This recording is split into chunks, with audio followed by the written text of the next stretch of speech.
Notre Père, toi qui sièges dans les cieux et qui diriges l'histoire, les grands mouvements du monde comme les atomes, tu es grand, notre Dieu.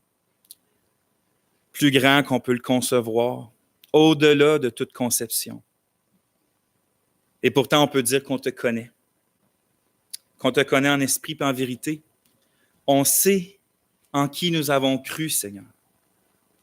Toi, le Dieu 3 fois saint, créateur du ciel et de la terre. Toi, le Père qui a envoyé notre Sauveur, notre Seigneur Jésus-Christ pour nous arracher de ce siècle, pour pardonner toutes nos fautes, pour nous donner une vie éternelle puis si abondante. Toi, Seigneur, qui nous a donné ton Esprit Saint, qui nous console, qui nous dirige, qui nous fait marcher dans tes voies, qui nous reprend. Nous avons besoin de toi. Et c'est dans ce besoin qu'on vient te prier en ce moment, Père. On a besoin que tu nous restaures.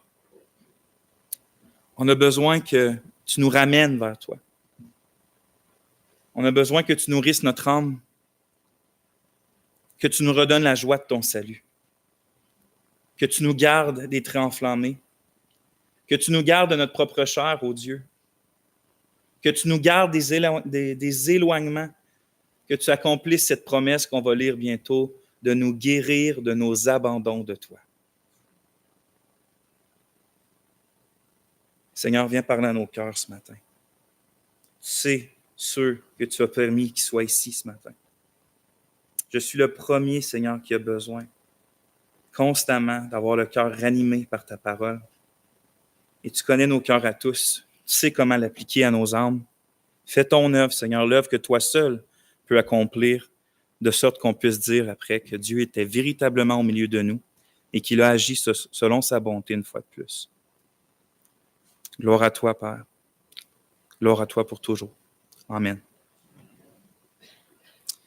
Frères et sœurs, je vous invite à tourner dans la parole de Dieu en Osée, le prophète Osée, chapitre 14. Si vous n'êtes pas habitué d'aller dans Osée, si vous savez où est Ésaïe, là. Ensuite c'est Jérémie, les lamentations de Jérémie, Ézéchiel, Daniel, et ensuite c'est Osée.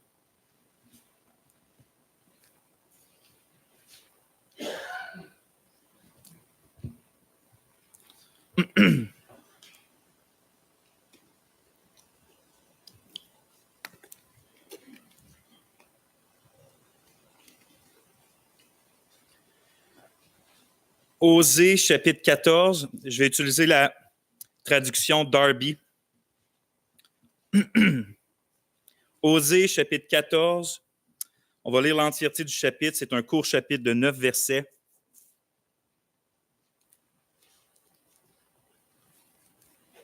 Si jamais vous avez la traduction, le second revisé dit de la colombe, ça se peut que vous ayez à commencer un petit peu plus loin dans le verset. La division des chapitres est faite différemment. Fait que si jamais vous ne trouvez pas, allez juste un peu plus loin dans le verset, vous allez retrouver où qu'on commence. Mais pour les autres, c'est 14, verset 1 à 9. Et je commence à lire la parole de Dieu. Israël, reviens à l'Éternel, ton Dieu, car tu es tombé par ton iniquité. Prenez avec vous des paroles et revenez à l'Éternel. Dites-lui, pardonne toute iniquité et accepte ce qui est bon, et nous te rendrons les sacrifices de nos lèvres. La Syrie ne nous sauvera pas. Nous ne monterons pas sur des chevaux, et nous ne dirons plus notre Dieu à l'œuvre de nos mains. Car auprès de toi, l'orphelin trouve la miséricorde. Je guérirai leur abandon de moi. Je les aimerai librement, car ma colère s'est détournée d'eux. Je serai pour Israël comme la rosée. Il fleurira comme le lys. Et il poussera ses racines comme le Liban. Ses rejetons s'étendront et sa magnificence sera comme l'olivier et son parfum comme le Liban. Ils reviendront s'asseoir sous son ombre. Ils feront vivre le froment et ils fleuriront comme une vigne. Leur renommée sera comme le vin du Liban. Éphraïm dira, qu'ai-je plus à faire avec les idoles?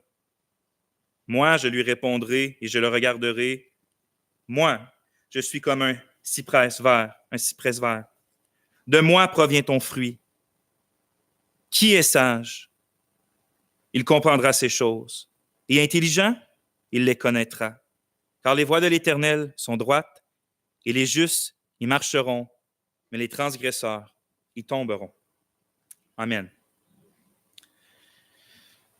Ce passage est poignant, pour moi en tout cas. Puis il se trouve dans l'un des livres les plus touchants, encore une fois selon moi, de toute la Bible, sinon au moins de l'Ancien Testament. Puis pour ceux et celles peut-être qui ne sont pas habitués ou pas familiers avec le livre de la prophétie d'Osée, le prophète Osée, il faut savoir que ce prophète-là prophétisait au cours des quelques 30 dernières années du royaume, des 10 tribus du Nord, du royaume d'Israël qu'on appelle le royaume du Nord. C'est les quelques 30 dernières années, juste avant où que l'Assyrie, en 722 avant Jésus-Christ, vienne complètement anéantir les 10 tribus du Nord et les déporter un peu partout dans l'Empire assyrien.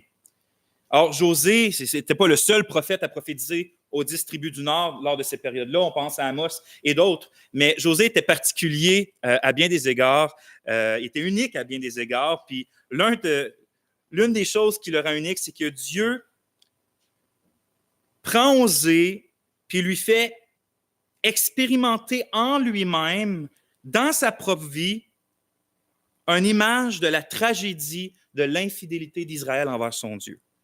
Donc, dans la vie d'Osée, c'est comme s'il lui impose en quelque sorte de devenir une image vivante de ce que Dieu vit par rapport à son peuple. Dans le livre, puis c'est quoi ce que Dieu vit par rapport à son peuple?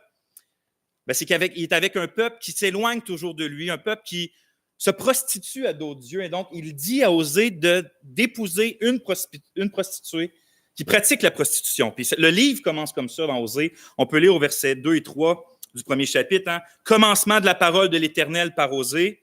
Et l'Éternel dit à Osée, va, prends-toi une femme prostituée et des enfants de prostitution, car le pays s'est entièrement prostitué en abandonnant l'Éternel. Et il s'en alla et prit Gomère, fille d'Iblahim. Peut-être qu'on est choqué en entendant ce que l'Éternel demande de faire à Osée. On est comme ça, nous. On est tellement dans notre coquille charnelle ici que on est souvent on trouve souvent plus grave, ou on est plus choqué par les choses qui se passent sur la terre que par les réalités spirituelles. Alors qu'on devrait bien plus être choqué par les choses spirituelles. C'est par exemple, nous, les douleurs physiques nous terrorisent, un cancer va nous terroriser, mais on oublie comment le péché est infiniment plus grave que ça spirituellement parlant.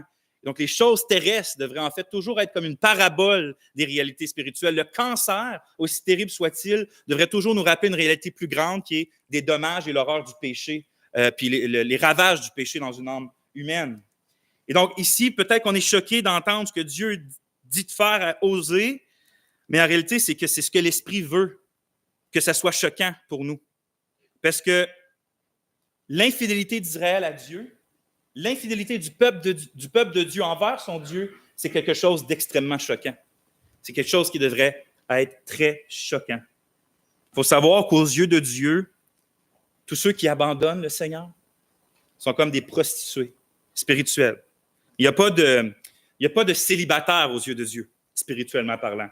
C'est soit que tu es fidèlement marié à Dieu dans son alliance avec lui, c'est ferme, ou soit que tu lui es infidèle puis que Dieu te considère comme une prostituée ou comme un prostitué. Il n'y a pas d'entre-deux, il n'y a pas de neutre là. Tu es soit fermement dans l'alliance avec Dieu ou tu es en dehors de son alliance, tu trompes ton Dieu, tu trompes ton mari, spirituellement parlant, pour aller vers des faux amants. Dieu, vous savez, a tout créé.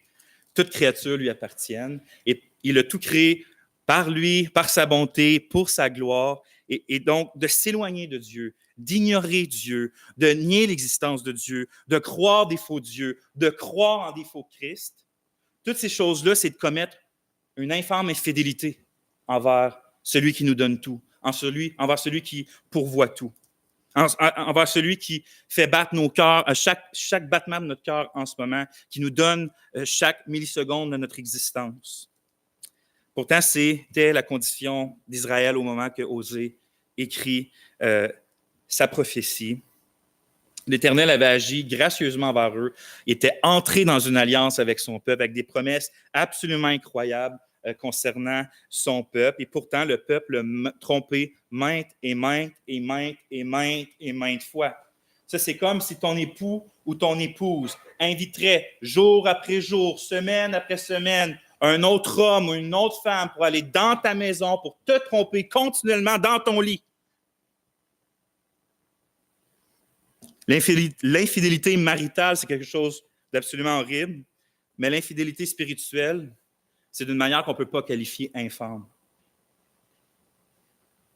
Dieu, il a donc choisi Osée pour lui dire, puis je paraphrase quelque chose comme ça. Avant que tu prophétises, puis qu'au travers de mon esprit, au travers de toi, je te fasse dire des jugements et aussi des promesses et de la grâce, il y a quelque chose que je veux montrer au travers de toi, il y a quelque chose que je veux t'utiliser pour montrer à tout le peuple une leçon d'objet qui va montrer à quoi ça ressemble ce que vous faites envers moi. Comment je considère ce que vous agissez, de votre agissement envers moi. Puis pour ça, je vais te faire marier une femme infidèle. Donc, va, prends une femme prostituée et marie-toi avec elle. Et Osée a obéi. Osée n'est pas Jonas. Il aurait pu partir dans l'autre direction, hein? C'est pas ce qu'il a fait. Son mariage se voulait être une parabole, une démonstration visible, une mise en scène de la relation de Dieu avec son peuple. Et donc, dès le début, ça c'est le début, c'est la mise en scène dès le début de la prophétie d'Osée. On va rapidement au chapitre 3, on s'approche de notre verset, où Osée et Gomère apparaissent pour la dernière fois. Après le chapitre 3, après cette dernière apparition-là, ça va être que des prophéties, jugements, grâce, jusqu'à la fin du livre. Mais alors que Gomère apparaît pour la dernière fois dans le livre, elle s'enfuit de son mari, qu'il s'est marié avec elle alors qu'elle était une prostituée. Elle s'enfuit et elle s'en va vers un ami, un amant qu'elle aime et pour habiter sur son toit à lui. Elle a simplement dit, même après avoir devenu la femme d'Osée, elle l'a trompé. Osée pourrait dire, ah ben là, il est libre, là. Il est enfin libre d'une telle femme, hein? Parce que la loi lui permet maintenant d'obtenir le divorce. Parce que cette femme-là a elle-même brisé les stipulations de l'alliance. Elle l'a trompé. Et donc, Osée, c'est un homme libre. Enfin, tu sais, il peut s'en aller de là. Pas tout à fait. Le grand Dieu insondable n'a pas abandonné son peuple Israël malgré de ses infidélités constantes. Et parce qu'il n'a pas abandonné son peuple Israël et le peuple de l'Alliance, malgré leur infidélité constante, il ne voulait pas non plus que Osée abandonne sa femme malgré ses infidélités constantes. Et donc, il a demandé à Osée quoi? De l'aimer encore malgré tout. Au verset 1 du chapitre 3, on lit, « Et l'Éternel me dit, va encore, aime une femme aimée d'un ami, un amant, hein, et une femme adultère selon l'amour de l'Éternel pour les fils d'Israël, tandis qu'eux se tournent vers des dieux étrangers. Va et aime encore une femme adultère. » Quand on réfléchit à ça un instant, à ce que Dieu demande à Osée de faire, on aperçoit juste un petit aperçu, un petit éclat de cet amour-là que notre Dieu a pour des gens aussi misérables que nous autres. Gomère était infidèle à répétition. Puis il lui avait été fait une grâce incroyable. Mais si on pourrait prendre plus de temps dans le livre d'Osée, on voit qu'elle s'était tellement rendue loin dans son infidélité qu'elle était rendue même l'esclave de son amant. Et Osée, pour la reprendre, a dû racheter à prix d'argent sa femme qui s'était prostituée pour la reprendre sous son aile. C'est absolument incroyable, mais c'est juste là un petit éclat, une petite fenêtre minime pour voir cet amour-là que notre Dieu a envers des gens comme nous. Osée aurait pu la faire lapider pour son infidélité. C'était permis par la loi, puis ça aurait été juste qu'il le fasse. Tout comme Dieu pourrait nous condamner selon les strictes stipulations de sa loi, puis il serait juste de le faire, hein? Parce que nous avons tous péché. Le salaire du péché, c'est la mort. Et le prophète dit, l'âme qui pêche, c'est l'âme qui mourra. Donc, si Dieu ne ferait qu'être un Dieu juste, un Dieu bon, un Dieu juste, on serait tous morts un matin. S'il n'agirait que selon les lois strictes de sa loi, selon le standard de sainteté. Vous savez, ce qui est incroyable avec l'Évangile, c'est que Dieu, tout en demeurant juste, a pourvu un moyen en Christ qui puisse nous pardonner tout en satisfaisant sa justice. Parce que cette justice-là a été versée sur Christ Jésus pour qu'il puisse nous pardonner, mais il n'est pas injuste de nous pardonner. Il est juste parce que nos péchés ont été punis sur le Christ Jésus. Donc, notre Dieu n'est pas juste un Dieu juste, mais il est un Dieu si patient, si riche en miséricorde et en bonté. Et c'est pour ça qu'il ordonne à Osée de ne pas abandonner Gomère, mais de l'aimer encore. Va, encore, aime, dit le verset 1. Et ça, c'est le contexte général du livre d'Osée. C'est une parabole vivante de l'amour incompréhensible de Dieu envers son peuple infidèle. C'est l'histoire, dans le fond, d'un Dieu gracieux qui est prêt à pardonner non seulement une fois, non seulement 7 fois, mais 70 fois 7 fois, c'est-à-dire aussi longtemps qu'on va vers lui, puis qu'on confesse, puis qu'on se repent, puis qu'on croit en Christ, nos péchés sont tous couverts. C'est dans cette atmosphère-là que les paroles qu'on a lues tantôt, c'est-à-dire la fin de la prophétie d'Osée, se sont écrites. Puis on va relire notre passage, mais pas au complet. On va lire seulement les versets 1 à 4, puis on va se concentrer sur ces versets-là aujourd'hui pour préparer nos cœurs au repas du Seigneur. Donc, Osée 1 à 4, et je lis. Osée 14, 1 à 4. Israël, reviens à l'Éternel, ton Dieu, car tu es tombé par ton iniquité. Prenez avec vous des paroles et revenez à l'Éternel. Dites-lui, pardonne toute iniquité et accepte ce qui est bon, et nous te rendrons les sacrifices de nos lèvres. L'Assyrie ne nous sauvera pas, nous ne monterons pas sur des chevaux, et nous ne dirons plus notre Dieu à l'œuvre de nos mains, car auprès de toi l'orphelin trouve la miséricorde. Je guérirai leur abandon de moi. Je les aimerai librement, car ma colère s'est détournée d'eux. Amen. Le titre de la prédication aujourd'hui, c'est « Revenir au Dieu qui pardonne ». Revenir au Dieu qui pardonne. Et on va voir 4 points tirés du passage qu'on vient tout juste de lire et qu'on va retourner. Et ces 4 points-là, je vous les cite immédiatement. Point 1, l'inclinaison à l'éloignement. L'inclinaison à l'éloignement.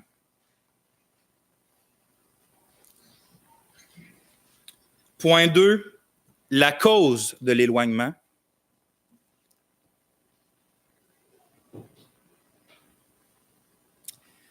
Point 3, l'appel au rapprochement.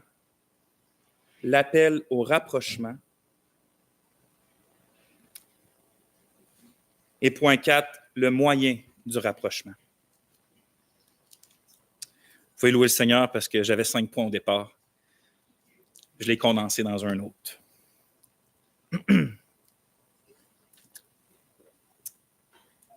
Ô notre Dieu, fais en nous ce pourquoi tu envoies ta parole. Rapproche-nous de toi, Seigneur, et stimule notre foi ce matin. Amen. L'inclinaison à l'éloignement, point 1. L'inclinaison à l'éloignement. On lit au verset 1, « Israël, reviens à l'Éternel ton Dieu. » Si Dieu appelle son peuple à revenir à lui, ça implique quoi? Ça implique que son peuple est malheureusement enclin à s'éloigner de lui. Et en fait, ce qui est implicite ici, Osée le dit quelques chapitres plus tôt de manière très explicite, en Osée 11, verset 7, il dit « Mon peuple est enclin à s'éloigner de moi. » Mon peuple est enclin à s'éloigner de moi. Je trouve ça, c'est triste de le dire, hein, mais on peut tous, chacun d'entre nous, sans exception, témoigner que c'est vrai ce verset-là, à cause de notre expérience. De me lever le matin, si je parle juste de moi, puis de me coucher le soir, puis de toujours sentir en moi, c'est-à-dire dans ma chair, cette espèce d'inclinaison-là à fuir les choses de Dieu, puis à m'éloigner des choses de Dieu, puis à pas demeurer ferme dans les choses de Dieu. Je déteste ça. Et vous détestez ça aussi, mais c'est dans nous, dans notre chair.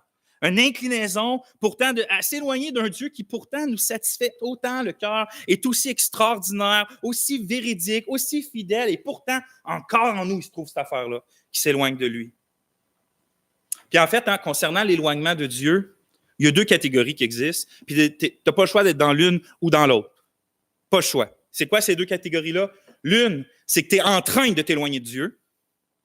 Et l'autre, c'est que tu es en train d'être tenté de t'éloigner de Dieu.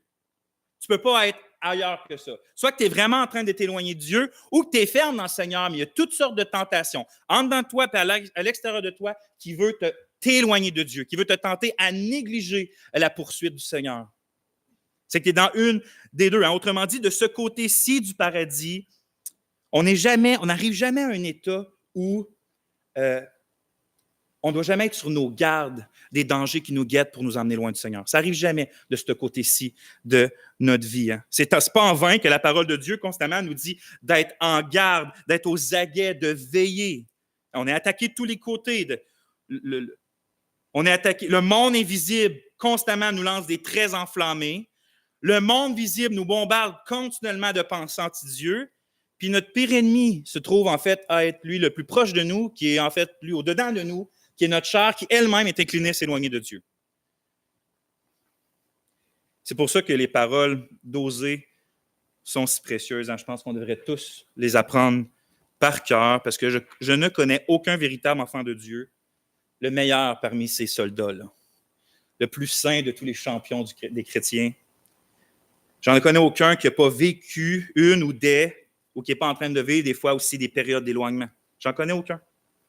Prenez le plus saint des hommes que vous pensez. Là. Pensez à John MacArthur, pensez à Paul Washer, pensez à David, pensez à l'apôtre Paul, pensez à Charles Spurgeon. Tous ont vécu des périodes d'éloignement. Tous ont dû combattre toute leur vie pour ne pas s'éloigner du Seigneur. Pour certains, c'est en jour. Pour d'autres, c'est en semaine. Pour d'autres encore, c'est en année. Mais tous, à différents moments, à différents niveaux, pour différentes périodes, on vit cette expérience-là, d'être tenté de s'éloigner de notre Dieu, de notre Sauveur, de notre Rédempteur. Là, tu te demandes peut-être, OK, mais à quoi je ne me sens pas en train de m'éloigner du Seigneur? Mais en quoi je peux reconnaître que je suis dans un processus d'éloignement, par exemple, de Dieu? C'est une excellente question parce que, en fait, ce qui est dangereux avec l'éloignement de Dieu, c'est que c'est pas bang, t'es rendu loin de Dieu. C'est un processus qui commence très subtilement. Hein, tu ne commences pas, par exemple, en t'éloignant de Dieu en regardant de la pornographie. Ce n'est pas là que tu commences à t'éloigner de Dieu. Tu ne commences pas à t'éloigner de Dieu en volant au commerce d'à côté de chez toi. C'est pas là. Si tu te rends à commettre ces péchés-là que certains chrétiens peuvent commettre des fois, ça veut dire que ça fait déjà un bon bout que tu es dans un processus qui s'éloigne de Dieu. Puis tu as peut-être négligé les petites choses subtiles qui se passent au début du processus qui t'ont emmené à ces péchés-là plus flagrants. Mais ça commence dans les pensées, ça commence dans le cœur, c'est de manière presque imperceptible si on ne fait pas attention. Comme l'a anciennement écrit le pasteur Octavius Winslow, je le cite, « Le processus douloureux de l'éloignement spirituel peut progresser dans l'âme de façon si secrète, si silencieuse et si inaperçue que le chrétien peut avoir perdu beaucoup de terrain, s'être séparé de beaucoup de grâce et de vigueur et avoir été entraîné dans un état alarmant de stérilité et de décadence spirituelle avant même qu'un soupçon de son état réel ait été éveillé en son sein. » C'est-à-dire que quand c'est le temps que tu t'en rends compte, tu es déjà loin dans le fond. Par exemple, de manière subtile, qu'on s'éloigne du Seigneur. Hein? Si ta joie spirituelle s'éloigne de ton cœur, c'est un bon indicateur que tu es en train de t'éloigner du Seigneur. Si la joie du Seigneur s'éloigne de toi, tu as de plus en plus de difficultés à te réjouir en Christ, c'est un signe que tu es peut-être en train de t'éloigner du Seigneur. Hein? Par exemple, si tu peux, oui, continuer à t'acquitter de tes divers devoirs religieux, de piété, en lire la Bible, prier, aller au culte de l'Éternel, tu fais ça de manière mécanique, régulière, formelle, mais toutefois, tu n'éprouves pas de jouissance en Dieu en les faisant. une proximité de fille, fils de Dieu, hein, cette espèce de proximité filiale. Tu te sens près de ton Père, d'humiliation, de brisure pour le péché, de tendresse, d'être dans la présence de Dieu. Tu sens cette tendresse-là de l'Esprit, que tu es dans sa présence. Si tu peux continuer à faire les bonnes choses sans ressentir les bonnes choses, tu peux commencer à soupçonner que tu es peut-être en train de t'éloigner du Seigneur. De manière semblable, si ta vie chrétienne, c'est devenu une vie spirituelle, une vie chrétienne purement intellectuelle, tu es probablement en train de t'éloigner du Seigneur. La doctrine, pour toi, ne perd rien de sa lumière. C'est-à-dire que tu la vois clairement, tu es capable d'identifier la vérité, de la connaître, mais elle a perdu comme toute sa chaleur. Tu ne ressens plus la chaleur de la vérité.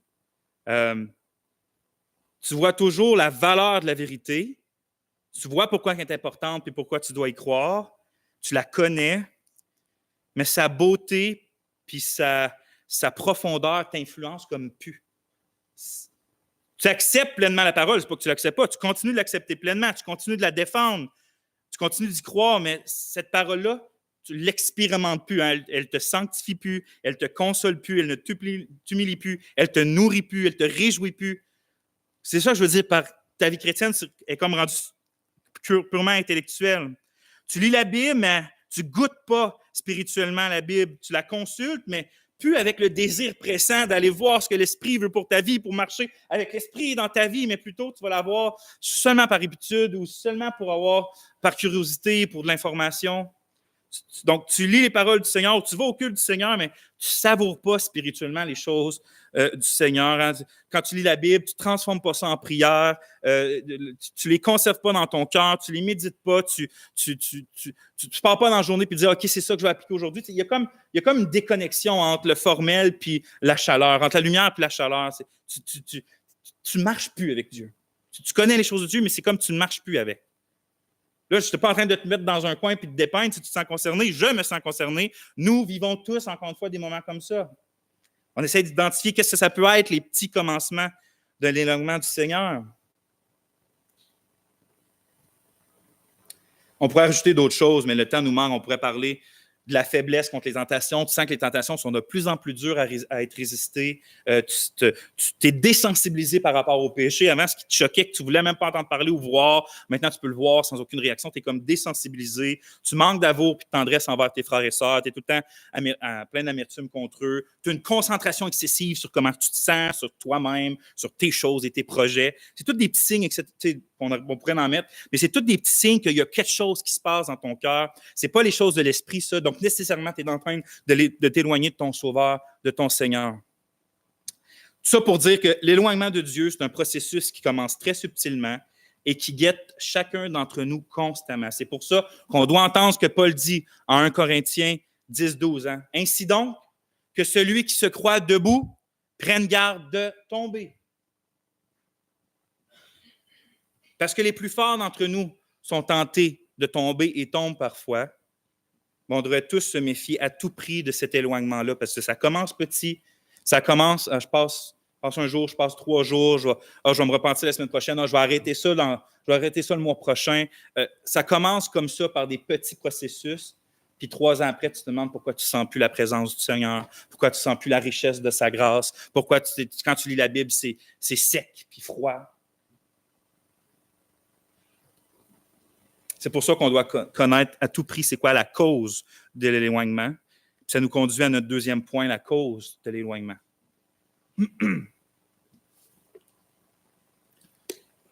La cause de l'éloignement. Verset 1, je relis. « Israël, reviens à l'Éternel, ton Dieu, car tu es tombé par ton iniquité. » Tu es tombé par ton iniquité. C'est quoi la cause de l'éloignement d'Israël, du peuple, du Dieu de l'Alliance? C'était-tu parce que la pression païenne des nations qui les entouraient était trop forte? Non, pas du tout. Est-ce que c'était parce qu'il manquait d'intervention divine dans le peuple de Dieu? Certainement pas. Est-ce que c'est parce que ce serait plus difficile de faire confiance à un Dieu invisible qu'à des idoles faites de bois puis de métal? Non, non et non. Israël, reviens à l'Éternel ton Dieu, car tu es tombé par ton iniquité. Par ton iniquité. La seule et unique cause de nos éloignements du Seigneur, c'est notre propre iniquité, nos propres péchés, nos propres négligences, frères et sœurs. Là, tu vas me dire que c'est évident, puis je sais que tous les chrétiens, si on leur pose la question, c'est quoi la cause qu'on s'éloigne du Seigneur? Tout le monde pourrait écrire sur un bout de papier, ben c'est notre péché. Je sais que c'est facile d'écrire cette réponse-là, mais je vous affirme que dans la pratique, on est plutôt enclin à pointer le doigt un peu partout ailleurs, dans toutes les directions avant soi-même, quand c'est le temps d'expliquer pourquoi on s'est éloigné du Seigneur. Des exemples? Ben, combien de fois il m'arrive d'aller voir un frère, une sœur, de sonder la santé spirituelle de ce frère, de cette sœur, puis d'entendre de leur entendre dire eux-mêmes qu'ils se sentent loin de Dieu. Ça fait longtemps qu'ils se sentent loin de Dieu. Puis lorsque je pousse un peu la discussion pour savoir pourquoi ils pensent qu'ils sont rendus loin de Dieu, puis tout ça, très, très souvent, le réflexe, c'est des réponses comme celle-ci que je vous cite. Je suis loin de Dieu parce que j'ai une surcharge de travail depuis un bon moment. Parce que je suis malade, j'ai plus le temps. Parce que les enfants me demandent beaucoup de temps et d'énergie.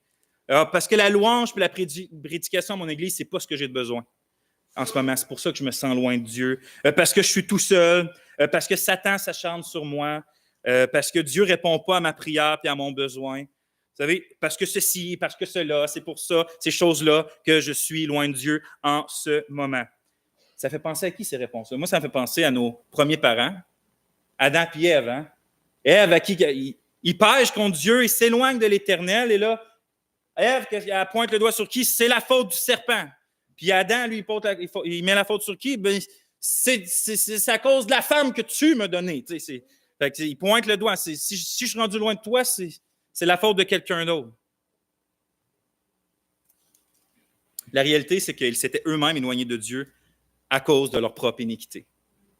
Dieu ne t'a pas donné un travail ou il ne te fait pas manquer de travail en ce moment parce qu'il veut que tu t'éloignes de lui. Dieu ne t'a pas donné un mariage où il ne te prive pas de mariage pour l'instant parce qu'il veut que tu t'éloignes de lui. Dieu ne t'a pas donné des enfants ou il ne te prive pas d'enfants pour l'instant parce qu'il veut que tu t'éloignes de lui. Dieu ne t'a pas donné la santé puis il ne te prive pas de santé en ce moment parce qu'il veut que tu t'éloignes de lui. Hein? Les dons de l'Éternel, tout comme les privations de l'Éternel, sont toujours permis dans nos vies comme des moyens de pouvoir enfin trouver ce qui satisfait vraiment nos cœurs plus que la vie elle-même, c'est-à-dire lui, sa présence et ses bénédictions spirituelles.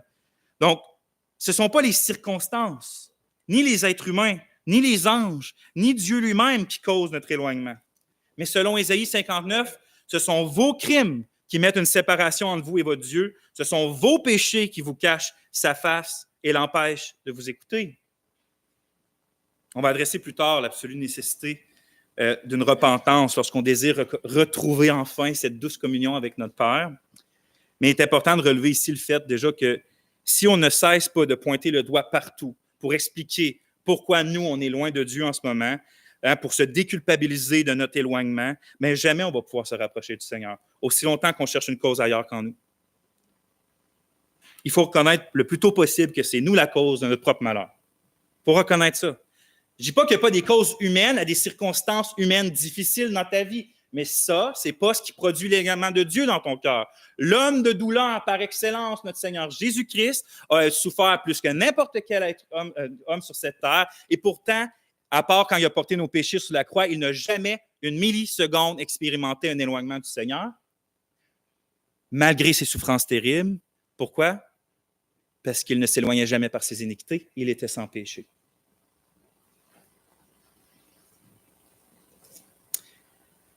Mais si c'est ma faute que je me suis éloigné d'un Dieu si bon, est-ce que ça veut dire qu'il ne me reste pas d'espoir? Si je m'éloigne moi-même de la source de vie, est-ce qu'il y a de l'espoir d'être restauré si c'est ma faute à moi?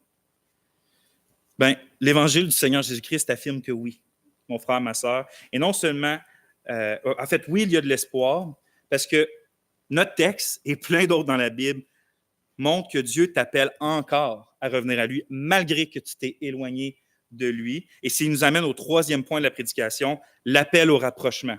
On a vu qu'on est, point 1, qu'on est incliné, l'inclinaison à l'éloignement. On vient de voir la cause de l'éloignement, qui est notre iniquité. Mais ça n'enlève pas ce troisième point merveilleux du texte, où on voit que Dieu, malgré tout, nous appelle au rapprochement. Israël, verset 1-2. Israël revient à l'Éternel. Ça, c'est après les millions d'abandons d'Éternel. Reviens à l'Éternel, ton Dieu, car tu es tombé par ton iniquité. Prenez avec vous des paroles et revenez à l'Éternel. Ce passage-là, pour être sincère avec vous, là, il ne cesse jamais de saisir mon cœur chaque fois que je le lis. Chaque fois que je le lis, je suis comme bousculé, d'âme dans moi, à nouveau, comme fraîchement par toute la tendresse et la miséricorde que le Seigneur a envers moi dans ce passage-là, puis qu'il a envers toi dans ce passage-là. Parce que, comme je vous dis, je me réveille si souvent, puis je me couche si souvent en ayant dans ma conscience tout ce que j'ai fait qui m'éloigne de Dieu au lieu de me rapprocher de lui. Et pourtant, ce passage-là revient comme un refrain, constamment, du doux miel pour mon âme, pour le tien. Tu me dis en quoi c'est si touchant, ces paroles-là inspirées par l'Esprit? Bien, c'est très simple pourquoi c'est si touchant. Ce qui est si merveilleusement époustouflant dans ces paroles-là, c'est non seulement qu'on voit ailleurs dans la Bible que Dieu invite les gens séparés de lui à venir à lui pour être réconciliés, ce qui est absolument extraordinaire en soi. Mais ce passage-là nous montre que Dieu, il nous montre une réinvitation à revenir vers lui alors qu'il parle à son peuple qui s'est détourné de lui. Donc, Dieu n'invite pas juste comme une première fois, mais tu as une seule chance. Il réinvite continuellement ceux qui scrapent ou qui négligent cette chance-là. Israël, revient à l'Éternel, ton Dieu. Quelle douce parole de grâce pour notre âme. Et moi, j'entends, Vincent, reviens à l'Éternel, ton Dieu. Mon frère, reviens à l'Éternel, ton Dieu. Ma sœur, reviens à l'Éternel, ton Dieu. Je crains qu'il arrive trop souvent, frères et sœurs, qu'on oublie l'Évangile de Christ, qu'on oublie les bénédictions qui en découlent, les assurances spirituelles qu'on est supposé avoir dans nos vies suite à l'Évangile. Il faut comprendre que l'Évangile, là, comme j'ai dit, ce n'est pas qu'une première invitation aux pécheurs séparés de Dieu de se réconcilier et de venir à lui par l'œuvre de son Fils Jésus. La lumière de l'Évangile n'est pas juste à ceux qui sont séparés de Dieu. La lumière de l'Évangile continue de briller même pour ceux qui sont unis à Dieu par la foi, mais qui se sont éloignés par la chair. L'Évangile est encore pour eux. L'Évangile est encore pour toi, est encore pour moi. Ainsi, la bonne nouvelle, c'est pas juste pour celui qui ne connaît pas encore Jésus, puis qui n'a pas encore été baptisé. La bonne nouvelle, c'est pour toi qui le connais, qui s'est fait baptiser, mais qui s'est éloigné de la douceur de sa présence. On connaît les appels dans la Bible constant de venir à lui. Ésaïe 1, « Venez et plaidons, dit l'Éternel. Si vos péchés sont comme le cramoisi, ils deviendront blancs comme la neige. S'ils sont rouges comme la pourpre, ils deviendront comme la laine. » Encore plus loin, en Ésaïe 55, « Vous qui avez soif, venez aux eaux, même celui qui n'a pas d'argent, venez, achetez et mangez. Venez, acheter du vin et du lait sans argent, sans rien payer. Écoutez-moi donc et vous mangerez ce qui est bon. Et votre âme se délectera de mets succulents. Prêtez l'oreille et venez à moi, et votre âme vivra. Notre Seigneur Jésus, à Matthieu 11, venez à moi, vous tous qui êtes fatigués et chargés, et je vous donnerai du repos. Ça, c'est des appels qu'on connaît. C'est des appels qu'on chérit. C'est des appels qu'on croit. On ne doute pas que le Seigneur Jésus dit à tout homme dans le monde de se repentir puis d'être réconcilié avec lui. On ne doute pas de ça. On sait, on proclame, on confesse, comme Paul dit, que Jésus-Christ est venu dans le monde pour sauver les pécheurs. Mais maintenant, j'ai des questions pour toi. Que te reste-t-il? Et que fais-tu lorsque tu as répondu à l'appel de Dieu, lorsque tu as cru au Seigneur Jésus, que tu as marché avec lui, que tu t'es réjoui en lui, que tu as goûté à ses grâces puissantes, mais qu'ensuite tu t'es éloigné?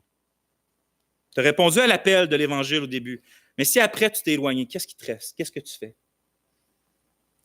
Qu'est-ce que tu fais quand, après avoir goûté à sa présence satisfaisante, puis après avoir été secouru maintes et maintes fois, d'avoir été pardonné, quand que tu te refroidis encore de nouveau, lorsque tu t'éloignes encore, lorsque tu pèches contre la bonté si extraordinaire du Seigneur, qu'est-ce que tu fais? Le Seigneur t'a appelé, t'es venu, t'as goûté, mais là tu t'éloignes. Est-ce qu'il te reste de l'espoir? Mon frère, ma soeur, la bonne nouvelle, c'est pas juste qu'il te reste de l'espoir, mais c'est que l'espoir qui te reste est encore abondant. Certes, tu as été infidèle à ton Sauveur. On l'est souvent. Mais lui, contrairement à toi, contrairement à moi, il n'est jamais infidèle et il demeure fidèle à son alliance de grâce et à ses promesses. C'est pour ça que son esprit proclame encore à chacun de nous aujourd'hui, Israël, reviens à l'Éternel, ton Dieu. Remplace le nom d'Israël par ton nom. Vas-y, fais-le dans ta tête. L'Esprit t'interpelle par ce verset-là aujourd'hui. Toi, personnellement, il te le dit ce matin à mon fils, ma fille, reviens à l'Éternel, ton Dieu. Si tu as laissé le travail, les études, les occupations, les passe-temps, t'éloigner du Seigneur, reviens à l'Éternel, ton Dieu. Si tu as laissé les tentations dans tes pensées, t'éloigner du Seigneur, reviens à l'Éternel, ton Dieu. Si tu as laissé les souffrances physiques t'éloigner du Seigneur, reviens à l'Éternel, ton Dieu. Si tu as laissé les circonstances difficiles te mettre des doutes dans ton cœur par rapport à Dieu et que ça t'a amené à t'éloigner du Seigneur, reviens à l'Éternel, ton Dieu. Si ça fait une semaine que tu es éloigné du Seigneur, reviens à l'Éternel, ton Dieu. Si ça fait 10 mois que tu es éloigné du Seigneur, reviens à l'Éternel, ton Dieu. Si ça fait 20 ans que tu es éloigné du Seigneur, reviens à l'Éternel, ton Dieu. Quelle que soit la longueur ou la profondeur de ton éloignement, de ceux qui est véritablement enfant de Dieu, la restauration est possible. Écoute-moi bien, mon frère, ma soeur. Il n'y a pas un seul pas de reculons que l'Esprit ne peut pas nous faire refaire. Il n'y a pas une seule grâce qu'on a perdue comme par notre éloignement que l'Esprit ne peut pas restaurer. Il n'y a pas une joie perdue à cause de notre éloignement qui ne peut pas être reconquise. Le Seigneur peut même faire que tu expérimentes encore plus en te rapprochant que tu as perdu en t'éloignant. Certes, le jour va venir où il ne sera pas possible il va y avoir aucun retour possible pour l'âme infidèle. Lorsque le Seigneur Jésus revient et que c'est le grand jugement, il n'y a plus de retour en arrière. Si tu n'as pas cru en Christ, si tu t'es pas confié en lui, c'est pour toujours dans le feu éternel. C'est un point de non-retour. Mais jusqu'à ce moment-là, il n'y a pas un seul iota de ce passage-là qu'on lit qui va être pas vrai. Reviens à l'Éternel, ton Dieu, c'est vrai jusqu'à ce moment-là.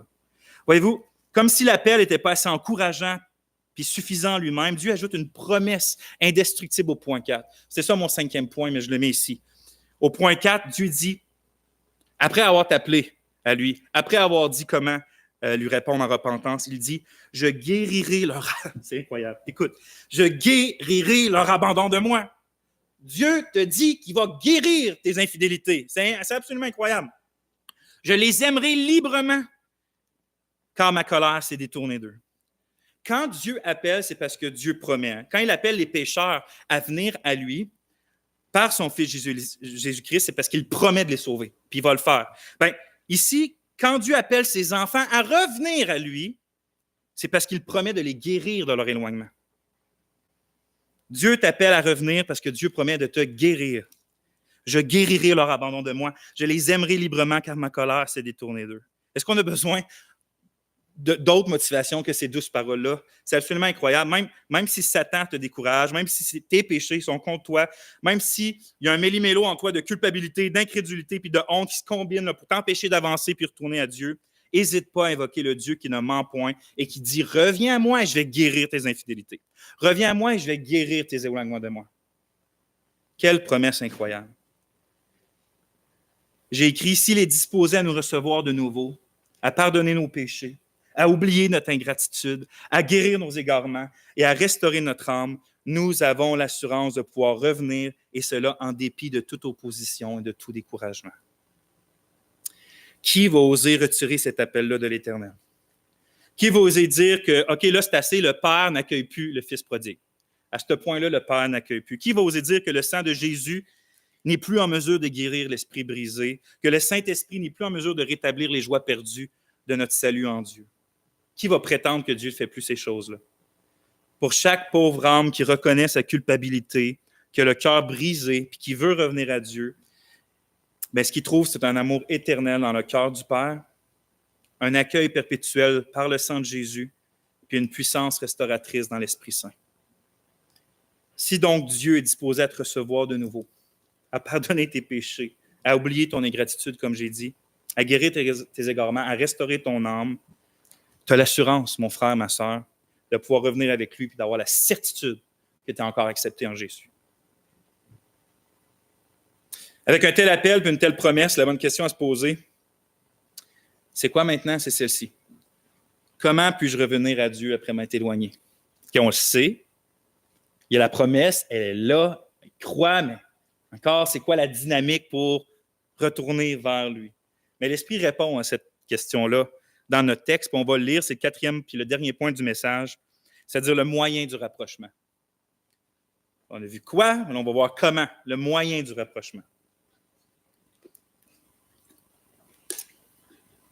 Pour ne pas prendre trop de temps sur le repas du Seigneur, je vais raccourcir un peu, mais on va voir quand même l'essentiel. Je relis les versets 2 à 3. Prenez avec vous des paroles et revenez à l'Éternel. Dites-lui, pardonne toute iniquité et accepte ce qui est bon, et nous te rendrons les sacrifices de nos lèvres. L'Assyrie ne nous sauvera pas, nous ne monterons pas sur des chevaux, et nous ne dirons plus notre Dieu à l'œuvre de nos mains, car auprès de toi, l'orphelin trouve la miséricorde. Tu veux retourner vers le Dieu qui promet de te restaurer? Bien, ce qu'on vient de lire, c'est que la première chose que tu dois faire, c'est prendre des paroles. Prends avec toi des paroles et reviens. C'est-à-dire que quoi? C'est-à-dire que tu dois premièrement l'invoquer. Tu dois premièrement le prier. Vous savez, c'est comme dans un couple. Hein? C'est lorsqu'il y a une dispute, la première étape obligatoire, c'est quoi? C'est de discuter. C'est de se parler. C'est ça, hein?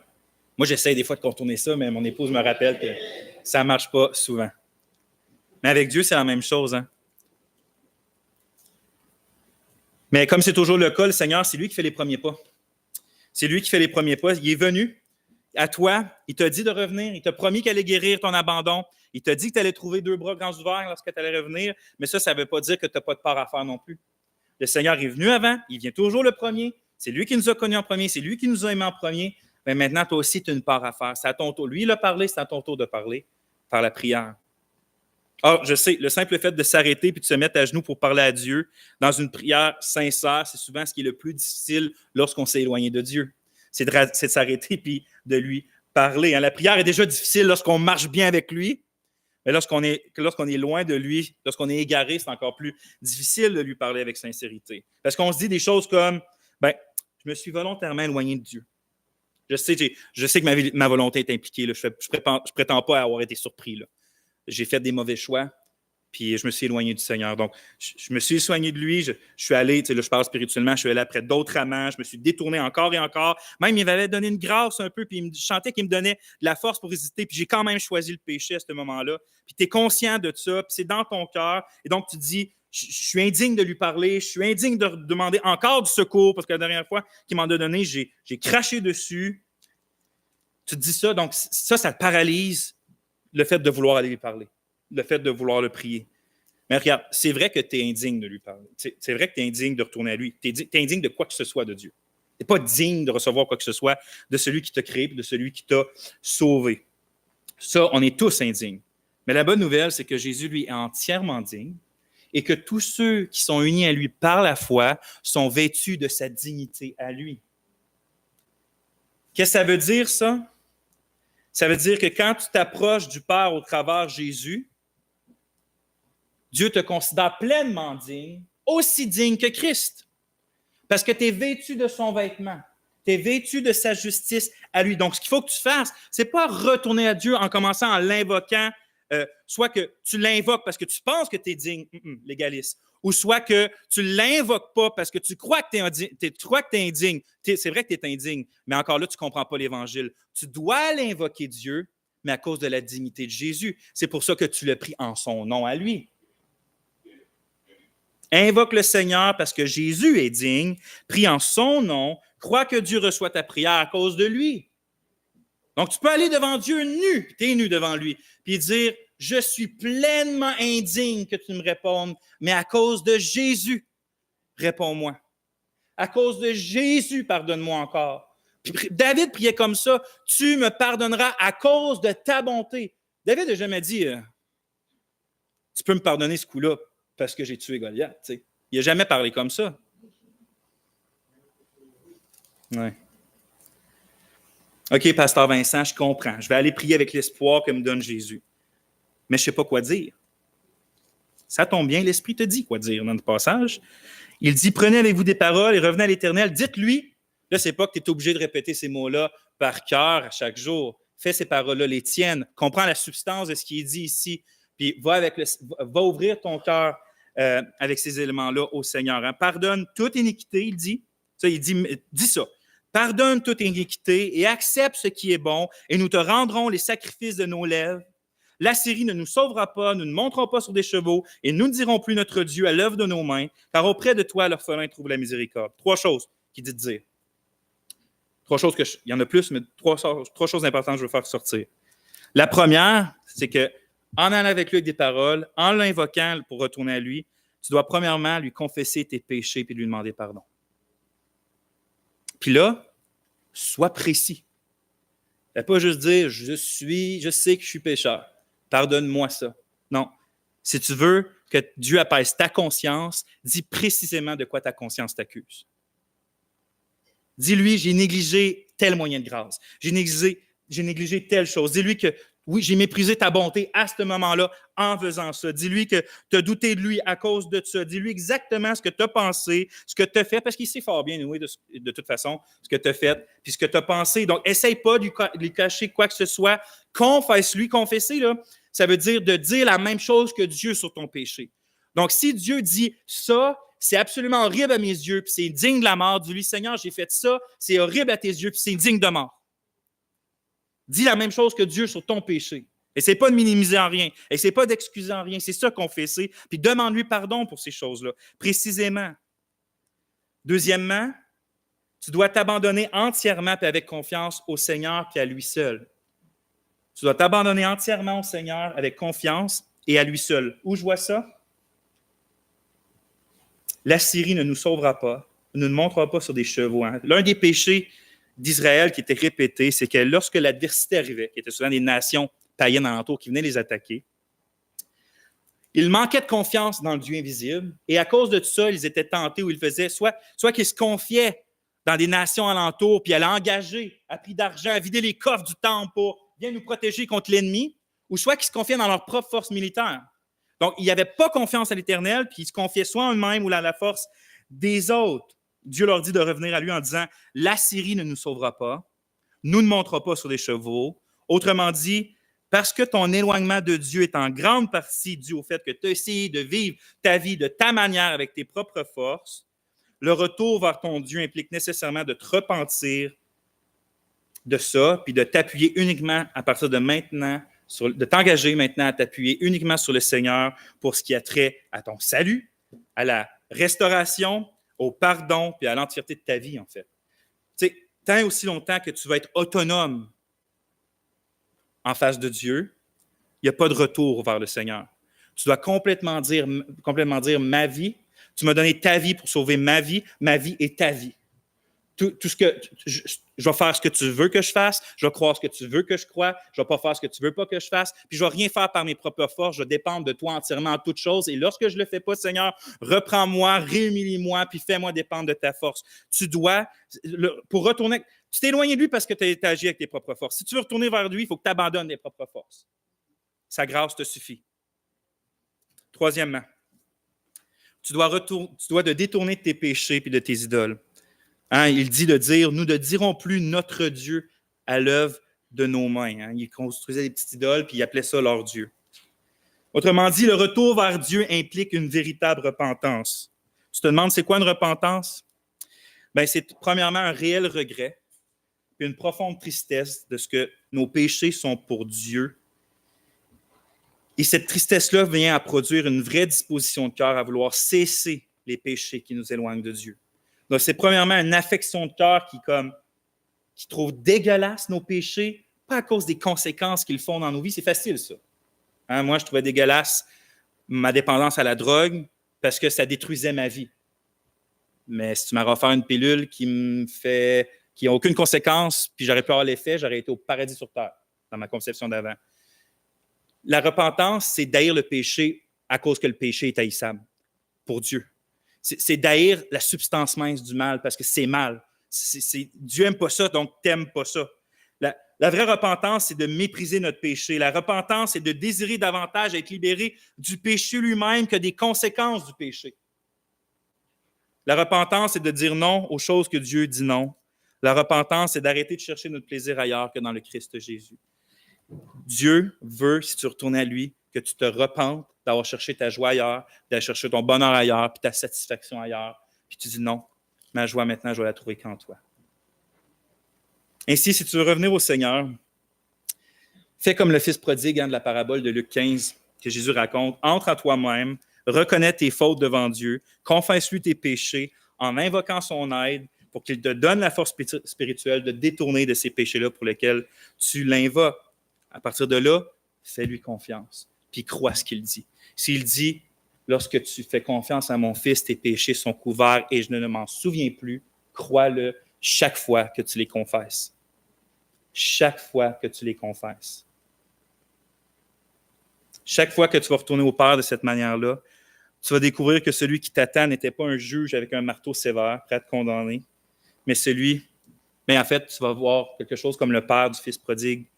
On lit en Luc 15-20. Comme il était encore loin, son Père le vit et fut ému de compassion.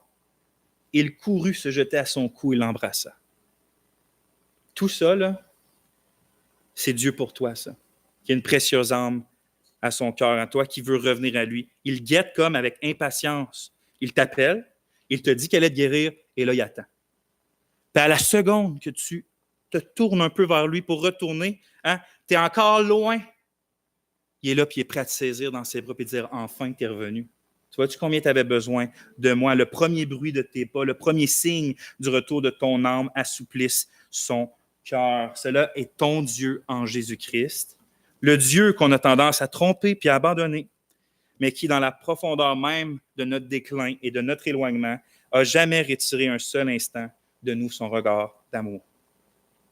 Israël, reviens à l'Éternel ton Dieu. Je guérirai leur abandon de moi. Je les aimerai librement, car ma colère s'est détournée d'eux. Notre Dieu est merveilleux. Il est digne de toutes nos louanges. Frères et sœurs, on va prier.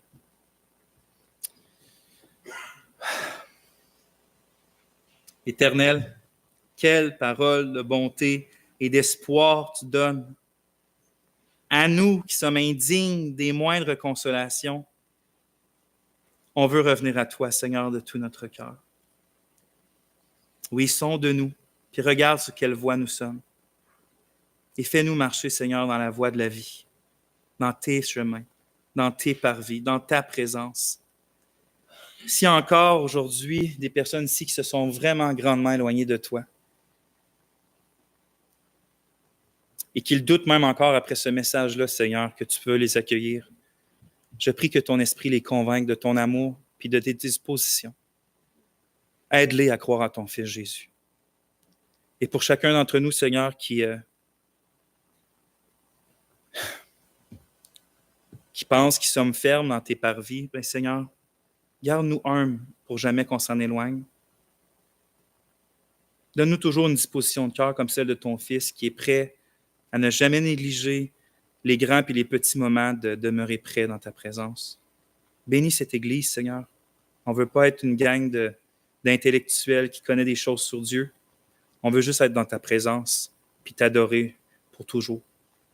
À toi la gloire, Père. Amen.